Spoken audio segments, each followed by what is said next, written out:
Sangama, association, Khalu, certainly, Sadhunam, of devotees, Ubhayesham, for both, Cha, also, Sammata, conclusive, Yat, which, Sambhashana, discussion, Samprashna, question and answer, Sarvesham, of all, Vitanoti, expands, Sham, real happiness.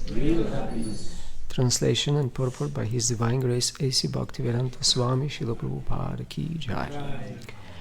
When there is a congregation of devotees, their discussions, questions and answers become conclusive to both the speaker and the audience. Thus, such a meeting is beneficial for everyone's real happiness. Purport. Hearing discussions among the devotees is the only means to receive the powerful message of the Supreme Personality of Godhead.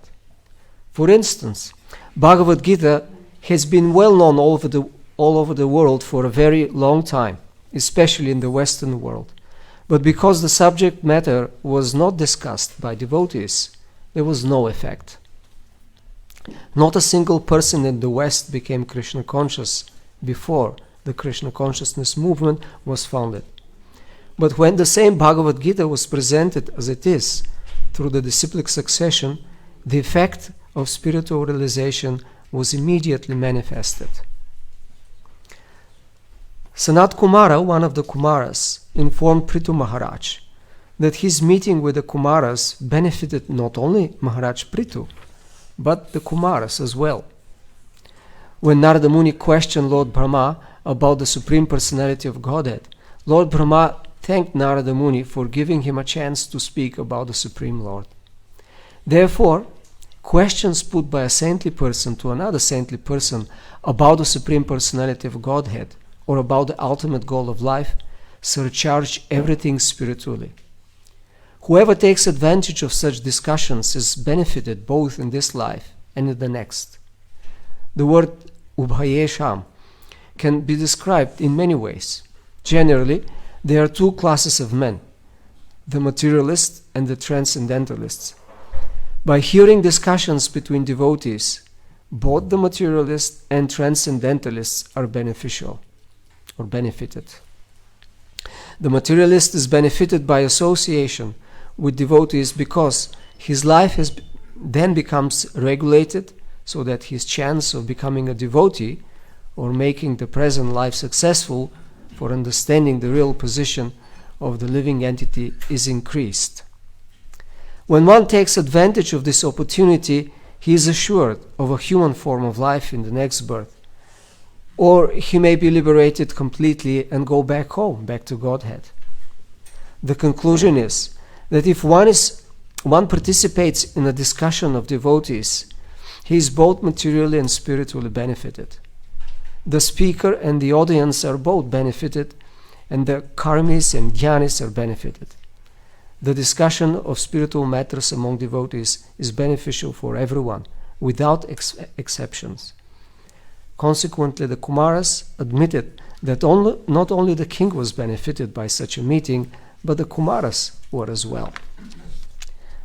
Sangama khalu sadhunam ubhayesham cha sammata yasambhashan samprashna sarvesham vitanotisham. When there is a congregation of devotees, their discussions, questions and answers become conclusive to both the speaker and the audience. Thus, such a meeting is beneficial for everyone's real happiness. Om Jnana Timirandasya Gyananjana Shalakaya Chakshurun Militam Yena Tasmai Shri Gurave Namaha Shri Chaitanya Manobhishtam Sthapitam Yena Bhutale Swayam Rupa Kadamahyam Dadati Swapadantikam Vandeham Shri Guru Shri Yuta Padakamalam Shri Gurun Vaishnavamscha Shri Rupam Sagrajatam Sahagana Raghunathan Vitam Tam Sajivam Sadvaitam Savadhutam Parijana Sahitam Krishna Chaitanya Devam Shri Radha Krishna Padan Sahagana Lalita Shri Vishakhanvitamscha He Krishna Karuna Sindho Dinabandho Jagatpate Gopesha Gopika Kanta Radha Kanta Namostute Tapta Kanchana Gourangi Radhe Vrindavaneshware Vrishabhanusute Devi Pranamami Hari Priye Vanchakalpa Tarubhyascha Kripa Sindhubhyeva cha Patitanam Pavanebhyo Vaishnavebhyo Namo Namaha Jaya Shri Krishna Chaitanya Prabhu Nityananda Shri Advaita Gadadhara Shivasadi Gaura Bhakta Vrinda Hare Krishna Krishna Krishna Hare Hare Hare Rama Rama Rama Hare Hare Mukam karoti vachalam pangum langayati girim yat kripatamaham vande Shri Gurum Dinatharinam. It is my pleasure and honor to be with you and to try to speak on Srimad Bhagavatam. I must say I feel uncomfortable sitting here in this surrounding. I wish I would just hear from Sachinandan Maharaj, from when looking at the surrounding of this wonderful picture of Radha Govindaji and Rupa Goswami writing. This reminded me of the place where Rupa Goswami wrote many of his books, especially Bhakti Rasamrita Sindhu, Tyarkadamba. I guess many of you have been there, who have been in Tyarkadamba. Oh, so you have wonderful memories, I suppose, and this is the place still preserved in its natural environment. There are nice trees. It's a wonderful place. So you all know this story, how Rupa Goswami was thinking of receiving his brother Sanatana Goswami, but he didn't know what to give him. Normally in the Vedic culture, hospitality is so important. You have to receive your guests and give prasad. But he didn't have, being a bhikshu, a beggar. And by meditating like that, a girl came, very beautiful, and presented him with very nice food, which he used and prepared wonderful prasad. And when Sanatana Goswami came, he offered, and they took prasad, and Sanatana Goswami asked, "Where did you get that?"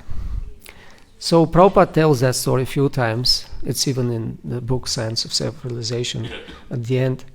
And Prabhupada tells it in a very heart-touching way, very emotional, and he says, well, so when Sanatana heard this, he was suspicious. Who is that girl exactly who brought that? And Rupa Goswami said, well, she said she's from the nearby village, and her mother sent her because there was a wedding. And she said, we have to give away prasad to all sadhus. And when Sanatana Goswami heard that, he said, I don't know such a girl. And there was no wedding in the village. And we know that he said, like Prabhupada said, and he was like, after finding out who is that, oh, she was very beautiful, etc. And then they all realized, oh, that was Srimati Radharani. And Sanatana Goswami said, oh, we did such a mistake. We received service from Srimati Radharani.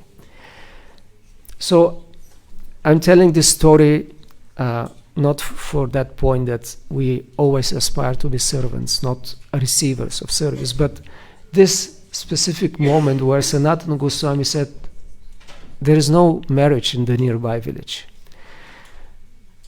Because this is interesting, and we know from history that he was doing parikrama every day, around the long parikrama around Govardhan.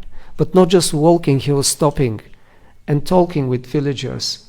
He was personally friend with all the locals, and he was very much appreciated. Even till today, he's remembered for his help and counseling.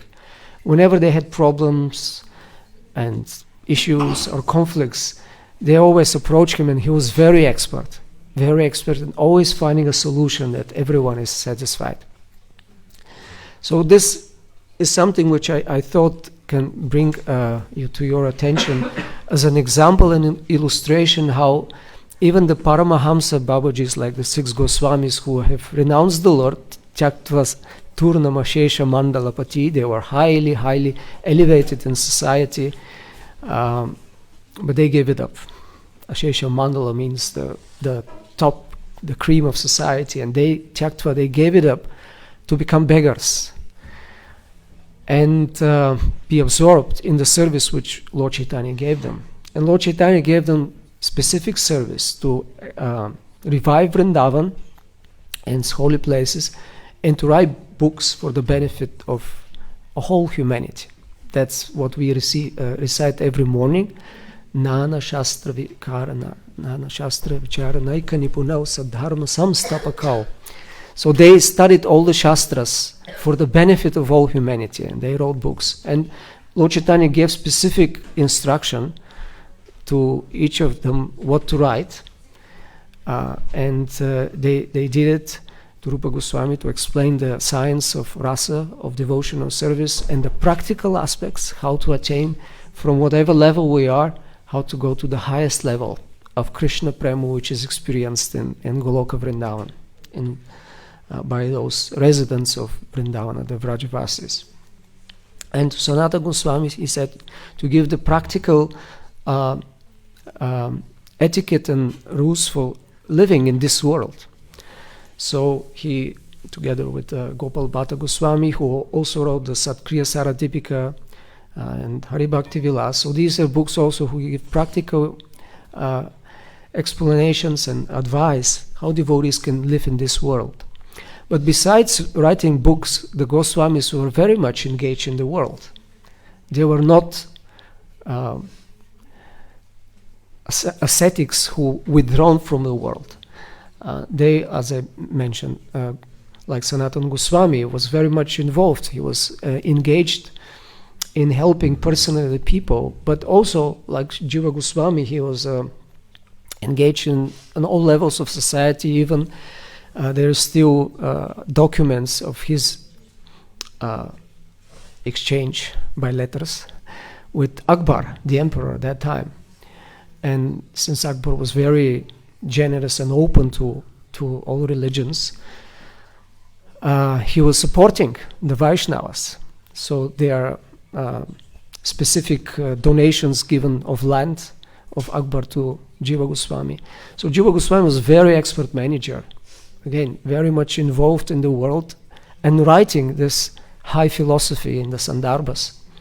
So that's the examples, and of course Lord Chaitanya did the same, although we know that he, especially in the last years, he was not traveling to preach, but still he was meeting the devotees, and especially those devotees who are coming from Bengal every year to participate in the Ratha Yatra and stay for some months. He took time to give them personal attention of each of them, especially when they are leaving. There's wonderful descriptions in Chaitanya Charitamrita how he was embracing each devotee and giving them advice. And there is this group of devotees from Kulinagram, and then they were asking Lord Chaitanya almost every time, what can we do? We're just mundane devotees. We're engaged in mundane activities. We're householders. We work to maintain our families. How can be actually devotees? Can you tell us? So Lord Chaitanya always encouraged them. he never dismissed anyone due to their position in society, although he was sannyasi, and many of his close associates were sannyasis. But most of his devotees were grihastas, and he always encouraged them. And he didn't interact, of course, personally with their wives, but he acknowledged them. Like in Chaitanya Bhagavat, there is a description of, again, devotees coming from Bengal, and the devotees from Orissa, headed by Lord Chaitanya, were coming to greet them. So it was such a wonderful occasion, because these are many devotees, a few hundred devotees coming, and Mahaprabhu with the devotees, and there was such a joyful festival in the meeting. They were all crying. So it's mentioned specifically that all those devotees were coming with their families and children, and Shivananda Sena, being a very wealthy and expert manager, was organizing everything for their trip. And of course the men came only close to Mahaprabhu. The ladies stayed away because he was sannyasi and was not proper according to the etiquette. But Lord Chaitanya acknowledged them, and he showed them to the men. He said, they are on, how he said, like, they are, your wives are such a great devotee, say they, in terms of knowledge and renunciation and devotion, they are equal to you.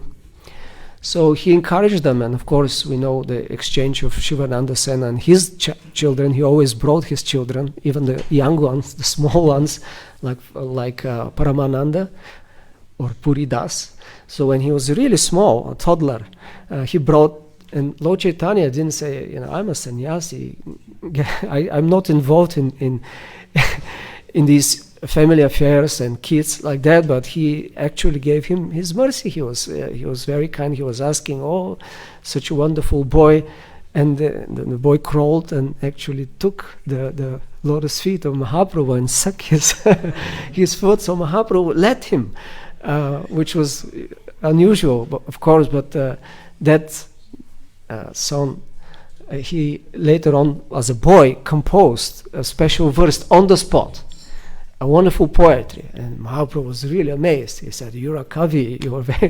You're very special." So after that, he became known as Kavi Karnapur. So one of the greatest poet in our not only in our sampradaya, in general in India, but his level of Sanskrit poetry is considered as excellent, exquisite. So Mahaprabhu was very, very concerned and very careful. And we know another incident, and I remember of, again, part of the family of Shivananda Sena, when once he made a mistake of not arranging because he was caught in something and got delayed, and devotees continued, and when they arrived there was no place. The place were not arranged and there was no prasadam. Nityananda was hungry. He said, where is our accommodation? So he was upset, and he said, this Shivananda Sena is a rascal. I will curse his family, his sons to die. So his wife heard that Shivananda Sena started crying. Oh, Nityananda Prabhu. When Shivananda came, and he was very happy. Oh, we got the mercy of Nityananda. And don't worry, he was telling to his wife, don't worry, we got the real mercy. Our family is now blessed. And then, but one of his was his nephew, right? He got disturbed by this, and what is it? Why Nityananda Prabhu treated him so harshly? So he left and went ahead and reached Puri first, and went straight to Mahaprabhu, and he was covered with his upper cloth, which is not according to etiquette to offer obeisances to the Lord and to a sannyasi with your cloth on. So he offered obeisances, and one of the devotees, his servant, said, you have to take away your cloth, you cannot do.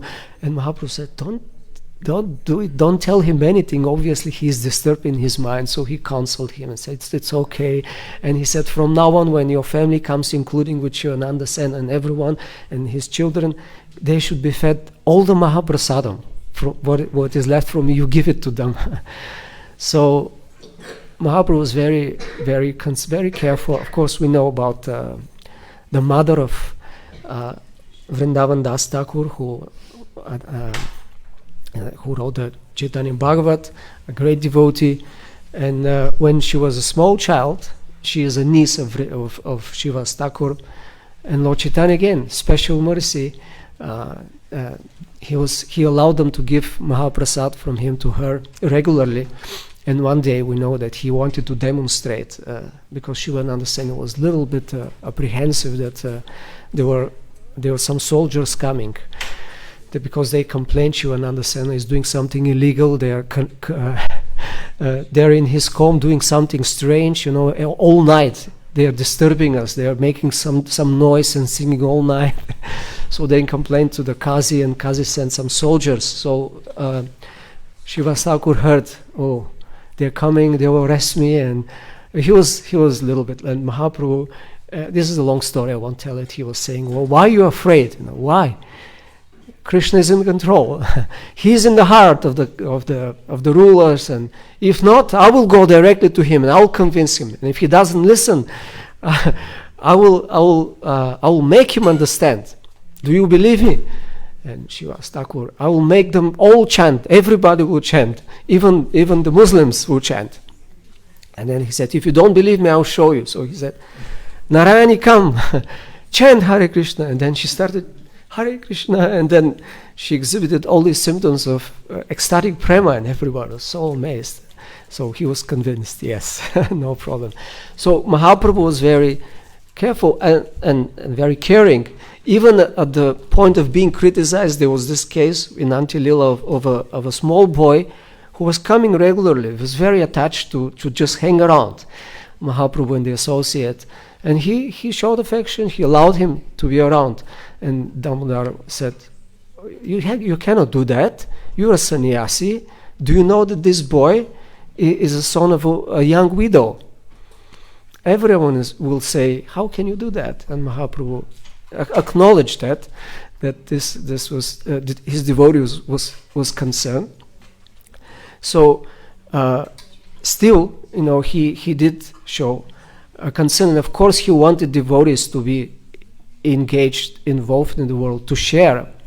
So he wanted each of his followers to become Krishna conscious, to become lovers of Krishna.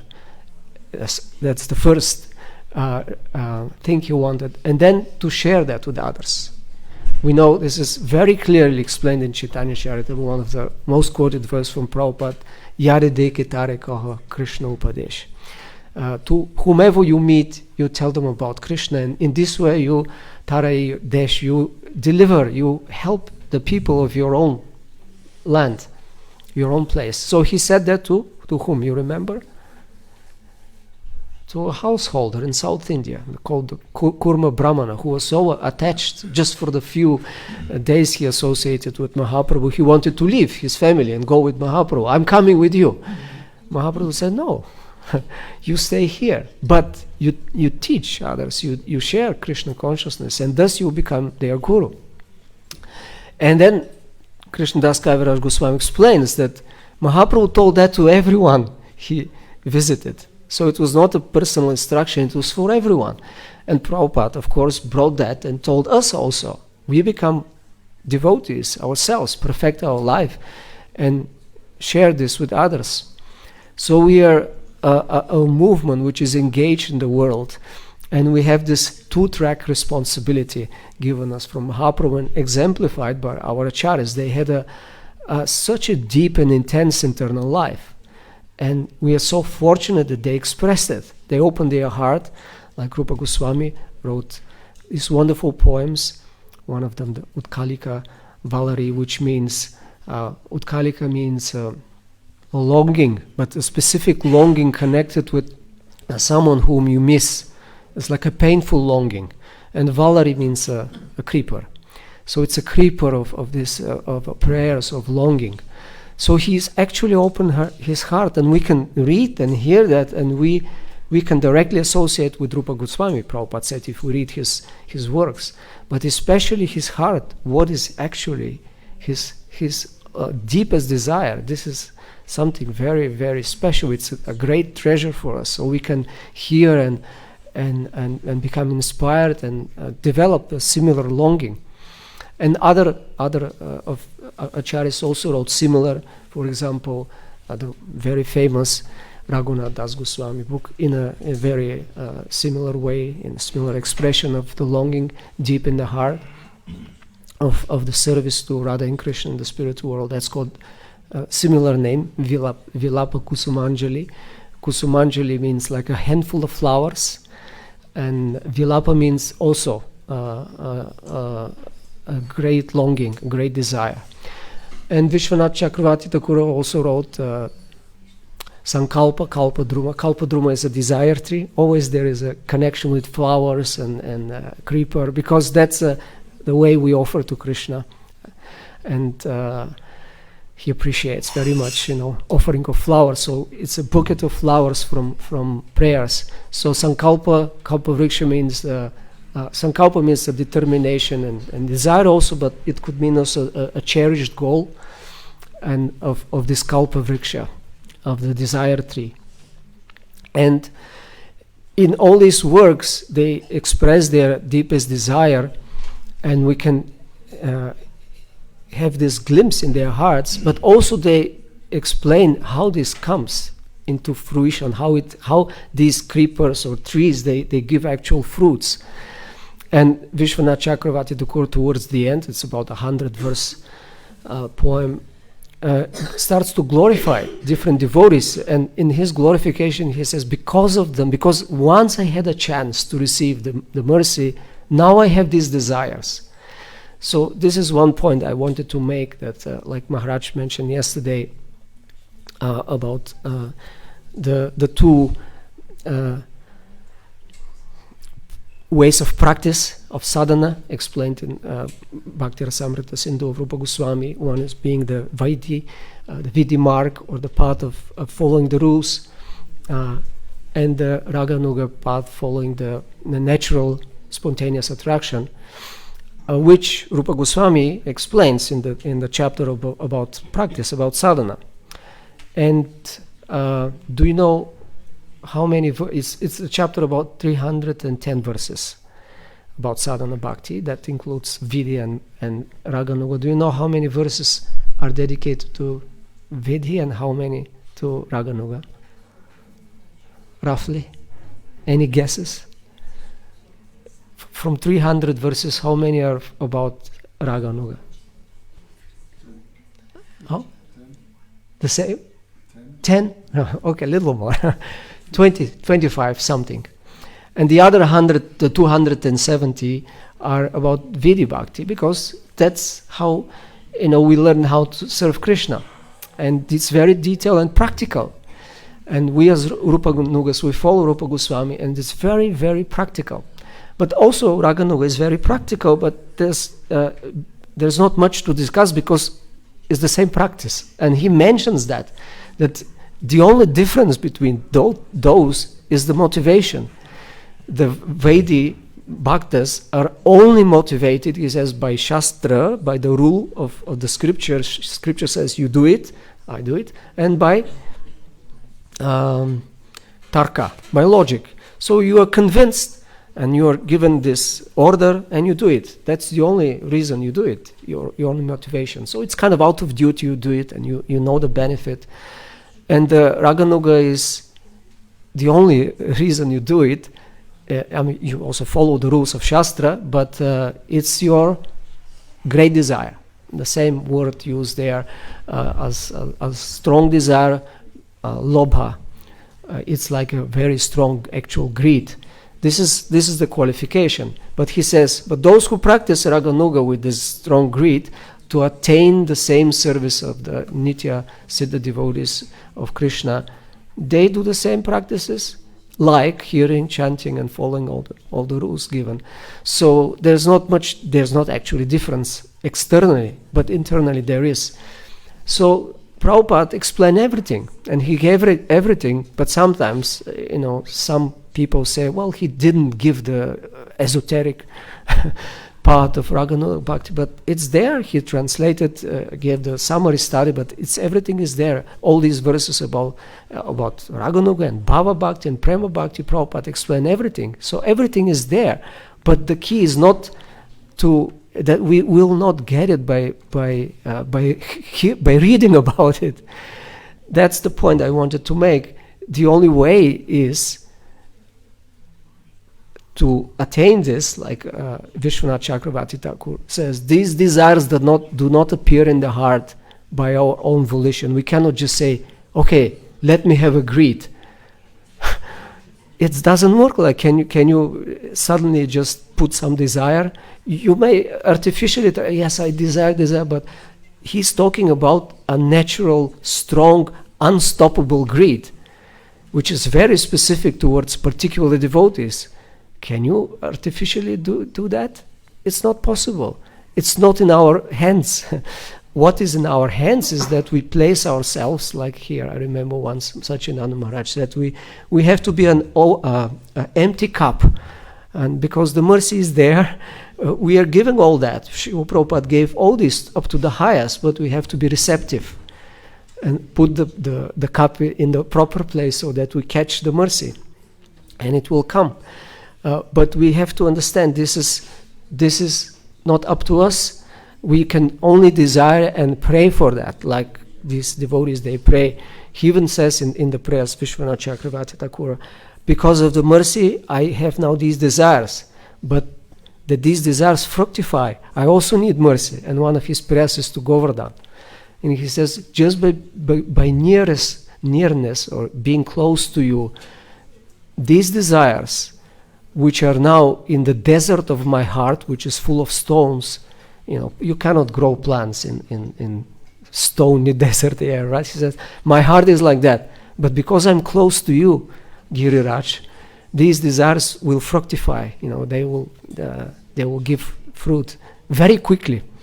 So this is the great gift we have received, and we have the chance. But we have to do our part also. It won't happen. Nobody will force it to us. We have to sincerely pray and ask for that, and follow this path which is given by the acharyas, the examples they gave. So what I wanted to stress, that the internal development is something Mahaprabhu wanted us. If we don't have this internal connection and strong desire to serve Krishna and taste for serving Krishna, what we'll do, how we'll share, what we'll share with others? We have nothing. So this is a primary responsibility, but we also have a responsibility, not only individual, but a collective responsibility for our immediate relations, our family, friends, a community, and the society of devotees and the society at large.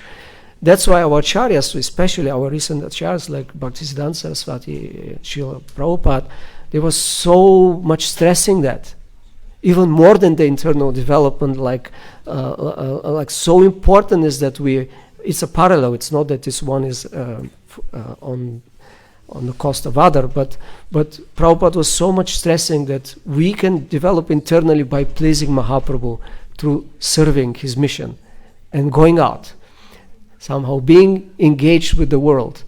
And he was very particularly stressing that we should be very intelligent, how to be aware of the environment, of the time, place, and people to whom we try to share Krishna consciousness. He was very careful about that, and he was saying you have to tax your brains to think of the best ways to present Krishna consciousness. And you remember probably this story when these were the last weeks before Prabhupada left this world. During the night, he rang his bell, he called his servant and asked for Giriraj Maharaj, who was there also, to come. So he came and was like, Prabhupada, what is it? Something urgent is there, middle of night. And Prabhupada said, how will our movement continue? How will the movement continue? I'm leaving now. How it will continue? So Prabhupada was so much concerned. And of course, many times he said, if we are pure, if you keep our purity, means we we follow our vows, we chant, we follow the rules, and we follow the advice and instructions of the spiritual master to read and chant regularly, we will be successful. So that's what Giriraj Maharaj has. Well, Prabhupada, we have to follow the principles, chant 16 rounds. That's how we'll be successful. The movement will continue and grow. But Prabhupada he didn't say it. No, it's not that. But his gesture hinted that he wanted something more. But Giriraj Maharaj he said, I didn't know what to say. And Prabhupada said two things: intelligence and organization. Yes, purity is the basis, but we need also intelligently thinking how actually we can relate to the world in a way that will be relatable, that will be acceptable, to make sense. And organization means we do it together. That's the meaning of organization. And in another place, of course, we know famous statement: you will show your love to me through the way you cooperate, through the way you together keep this society of devotees. So having a society of devotees is so essential. So these two responsibilities of the individual and collective responsibility, it's interdependent actually. That's what Prabhupada says. He's hearing the discussion among devotees is the only means to receive the message of the Lord. You can't do it alone. And I chose that verse because Maharaj a few times mentioned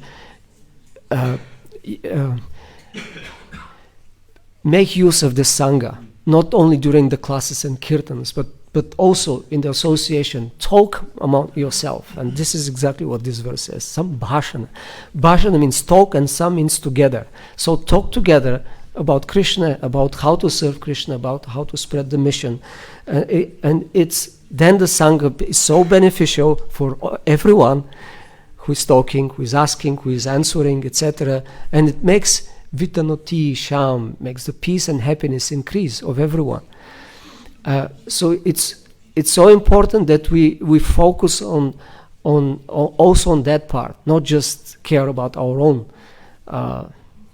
salvation or own advancement. And Prabhupada was fond of this verse of Prahlad Maharaj: I don't care of going alone in the forest. There are so many munis and sages who are concerned only about their own liberation. I want to go, Prabhupada translate, to the fools and rascals who are suffering here and help them. And that's what Prabhupada did by example and expected us to do it. But we start first from from our own house. You can't teach others unless you give example. So therefore Prabhupada also expected that we are exemplary in our own ashramas, our own families, our own societies. Otherwise, if we show dysfunctional families, dysfunctional society, split in all kinds of controversies and conflicts and party spirits and different groups, who will be attracted? That's what the first thing people will see. They may be attracted by philosophy, but if there is nothing where they can identify, they can actually join a community or society, there is no, you can appreciate something, but there is no, you will not actually join and offer yourself. Submit yourself and your talents and everything you have in that mission.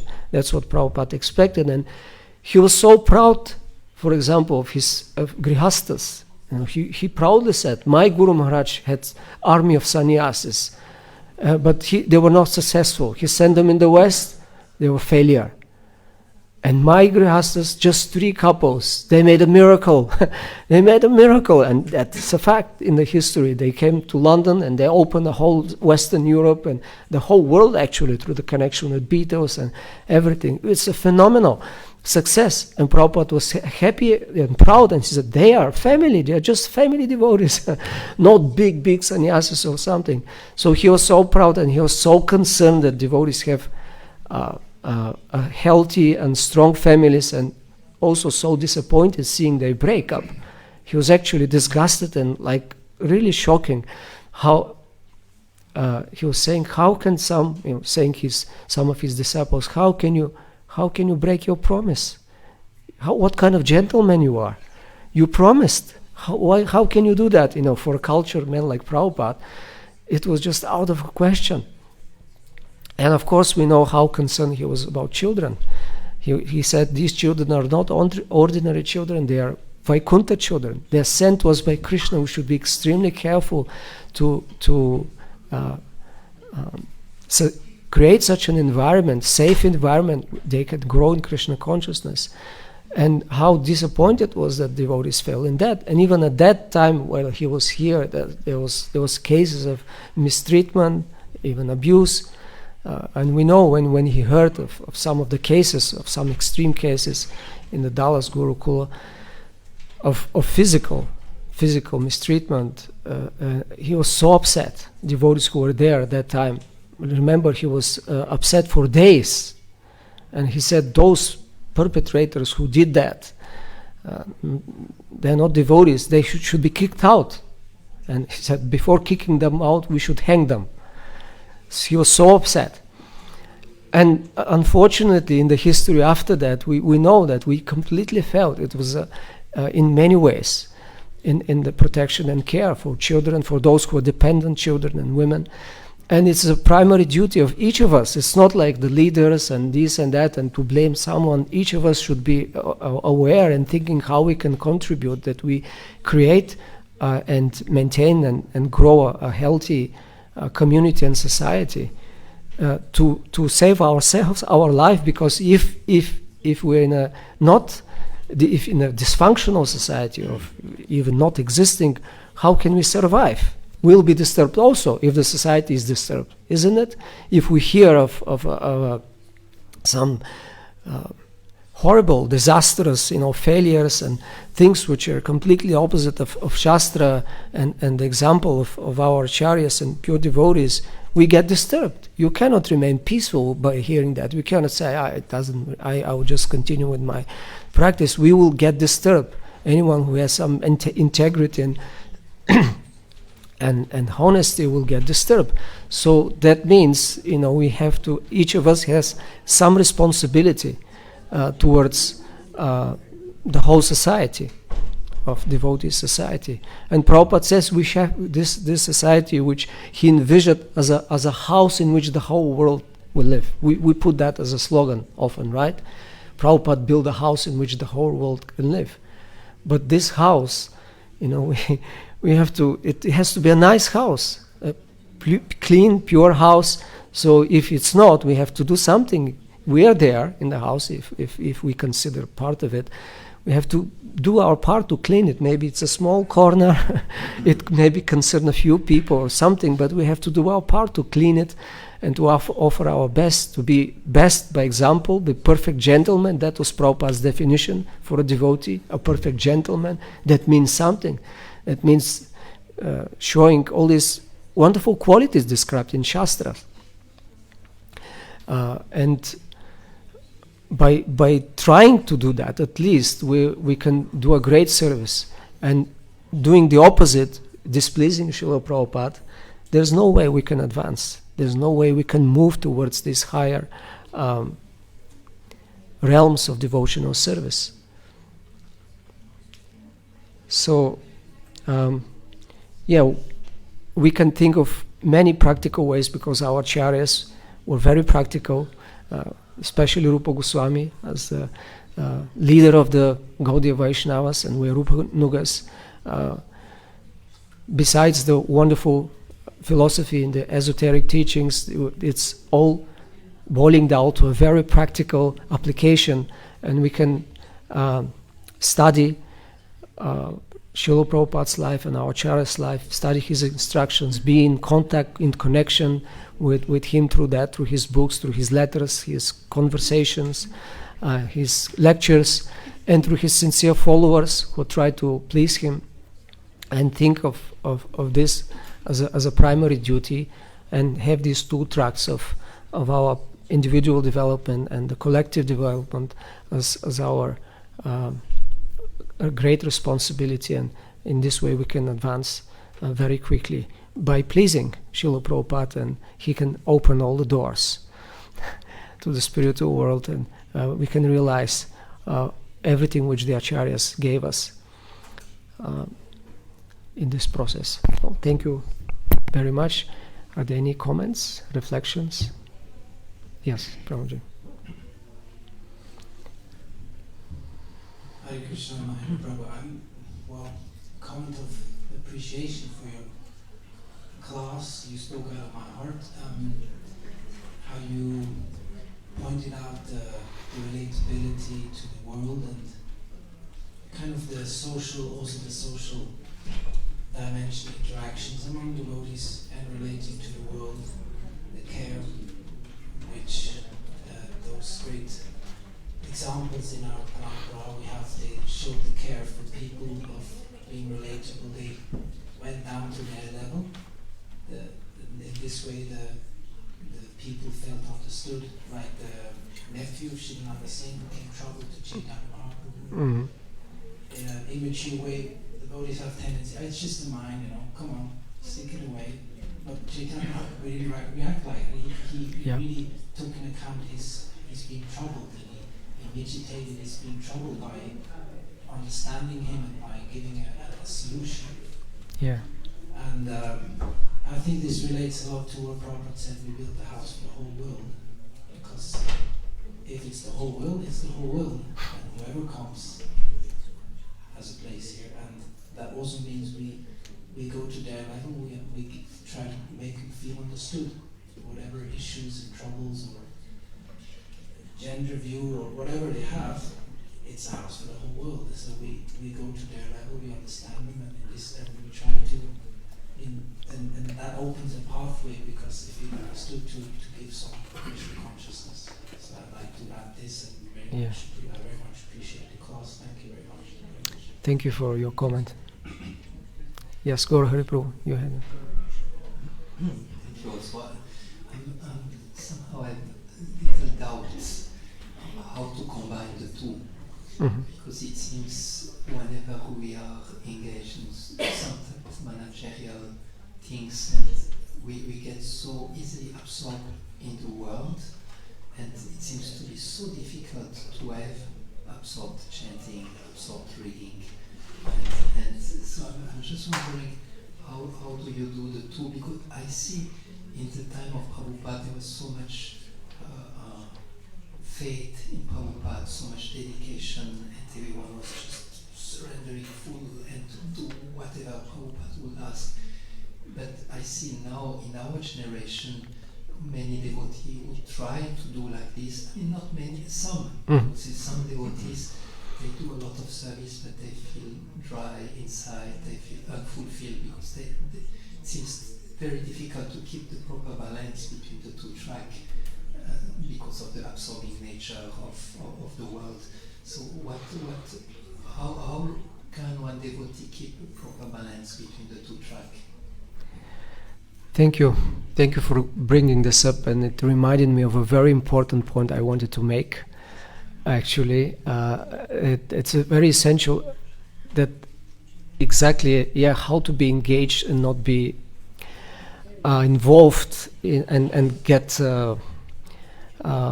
distracted or just drained down by just the madness of the world and of all the society, and even our own society. You could really go become very upset, and there with justified reasons for that. So how to survive in all that? How to make sense? Sometimes it's just it's so difficult, and many things they are so.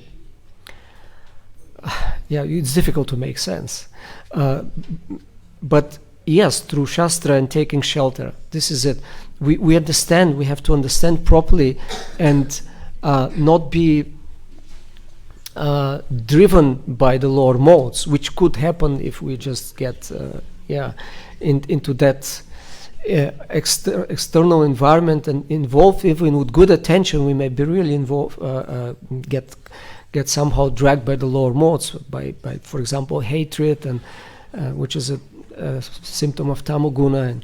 And so we have to keep composure by staying again in the proper track of the individual development, by hearing and chanting, being deep and in the storm, but not being neglectful of the storm and thinking, how can I contribute? What is my role? What can I do?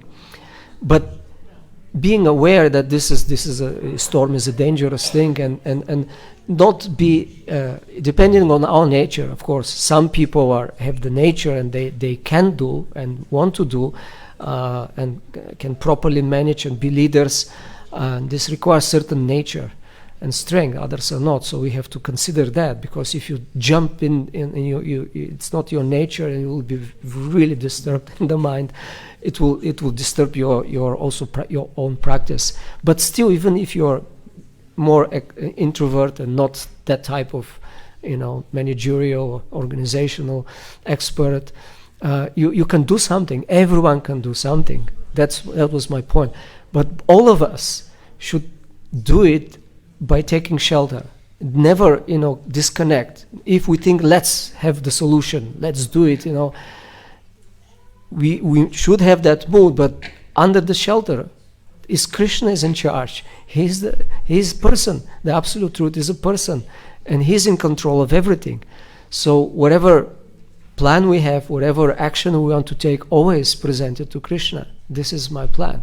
I don't want to make it independent of you. I don't want to act whimsically, to Guru, to Srila Prabhupada, to Krishna.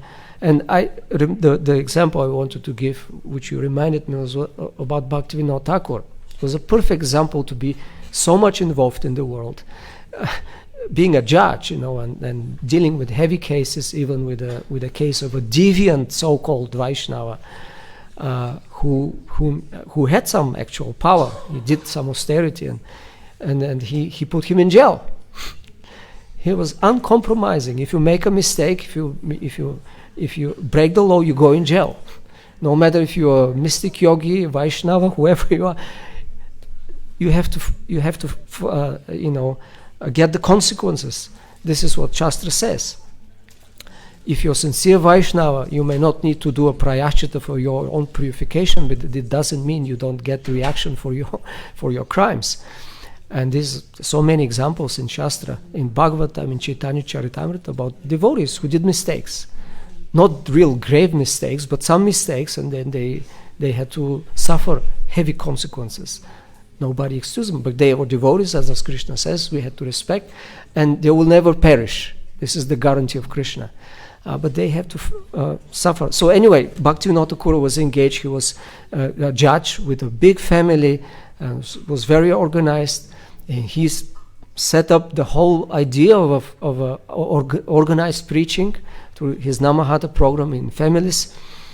And but what was his mood? If we study Sharanagati, his mood was of complete dependence.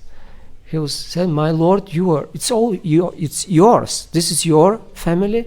This is your society. I'm just a guardian. You entrusted me with this service, with this responsibility. I'm a guardian. So if we're in that mood, we might be disturbed." As Prabhupada sometimes said, I also get disturbed in the management, especially during the fight with the Mumbai case, with the Juhuland. It was such a strong fight, and Prabhupada was just pushing and pushing and pushing. And then finally it was resolved. But during the process, some devotees were complaining, Prabhupada, I can't chant peacefully in my rounds. It's just too much. Prabhupada says, I also am disturbed while chanting. And later on he reflected, it was just too much effort, too strenuous. We won at the end, but he acknowledged. So Rupa Goswami says, prayasa means over endeavor. So we get involved, but still we have to be careful to not be overly absorbed, and then we lack and miss the connection with Krishna. And that shelter, we need to always be there, aware that Krishna is in charge and we're instruments. So that example of Bhaktivinoda Thakur was interesting, that he was a very responsible father also, but once one of his daughters was the custom, and still is in India. The parents are to a great extent responsible for helping their children, arranging their marriages. But one of his daughters were were of marriageable age, and he hasn't arranged anything, and his wife was once complaining. That's a story from Gaur Govinda Maharaj. His wife said, "You have to do something. People will start talking about that you're not doing something. Your daughter is just coming of age, and you have to do something about it." So he went to the deity, to Gopinath, and said, "My dear Gopinath, this is your family. Please do something. Otherwise, your name will be, tainted. They'll start talking about bad, and you will get bad, publicity. They'll talk about." So he was not concerned about his name and prestige and position, but about Gopinath. Now, so do something, please. It's your family. These wonderful verses in Sharanagati. Now I surrender everything to you. It's your family, your children, your house, even the fence, he says. It's yours. The animals in the house. I'm just a guardian. I'm just trying to maintain it on your order. So anyway, he prayed to Gopinath. Next day, a marriage maker came with an offer of a qualified boy. The next day, so Gopinath takes care. Krishna will take care, but we have to be responsible, sincere, and pure, and be connected. Be always in the shelter of Krishna, and that's only possible to hearing and chanting among devotees. So this is what I can say. But it's a very valid point, and I appreciate it. We have to be careful, especially when it's not our nature, and we get very disturbed, and then we have to try to help in whatever way we can, but still try to be responsible. Maybe not in direct management, but in so many other ways we can help build a healthy and strong society. Any other comments? I have a question. We still have time because Gaura Hari Prabhu said we can go until 9:20, 9:30. Practically, how to ensure that we are in shelter for a beginner who just started with the devotional practice? How to be sure that we have taken shelter? Yeah. We follow what Prabhupada writes in the books. And the basic things, as Prabhupada said, that we have to put Krishna in our life, somehow or other. Stay connected with Krishna. That's the practical expression of taking shelter. And as Maharaj explained yesterday, the basis and the essence, which Rupa Goswami said, which is again practical, is to somehow remember Krishna always. And we can remember the memories come from our impressions in the mind, which means what we take is what will come back as remembrance. In other words, we have to get impressions of Krishna through the sound vibration, especially of the holy name, of Krishna's words and devotees' words in the association with devotees. By hearing regularly and enough, sufficiently, then we'll have strong impressions and we'll remember Krishna. And that's the practical shelter. But also, it means that we, with our volition, with our will, our desire, we specifically ask for shelter. We pray. This is part of the devotional process. We go to the deities or to a picture even of Krishna, and you submit yourself and say, "My dear Lord, I take shelter of you." Like, read Bhaktivinoda Thakura's songs, like Sharanagati means taking shelter, the path of shelter. And just by reading that book, you already learn exactly how to do it. But you ask also, you say, "I submit myself, please. Take care of me, maintain me, use me in your service." That's asking for shelter. It's like if you have to go you need something, you go to a powerful person, how you take shelter? You approach and you ask, you beg. That's very essential. You cry. Yes. This is what our Acharya said. Gorkishore Das Babaji Maharaj was asked, "What's the essence of Krishna consciousness, of bhakti?" And he said, "Dake." In Bengali we say that Preme Dako Chaitanya Nitai means the calling out, crying. The crying for Krishna's mercy. But also it is very essential that you take guidance. Bhakti means we get guidance So you have to have your nice association of devotees who are more experienced. You take guidance from them also how to practically surrender, and then you'll be in a safe environment. Yes, Bhagavad. I just add a sentence, and there is that little detail which you mentioned. It's important when you take shelter. You just don't cry, oh, me suffering here, there, but you always refer to Krishna, like Bhaktivinoda Thakur said. You know, Gopinath, if you don't take care of it, it's your place, you know. I take shelter, please take care of this. Because of your fame, I like that your fame be spread. Yes, thank you. We go with this mood of you have to give me, you know, I'm missing this and that, and you're very self-centered. That can go the wrong direction. You can do that, yes. We have no other shelter, we can go there. But it's always good to remember Who is in the center. So when we cry, when we pray, it's Krishna in the center. That's it's a fine, yeah. Thank you, thank you. fine subtle point to Yeah. remember. And thank you for mentioning. Yeah, thank you also. Anything else? Thank you for your patience. Hare Krishna. Srila Prabhupada ki jai.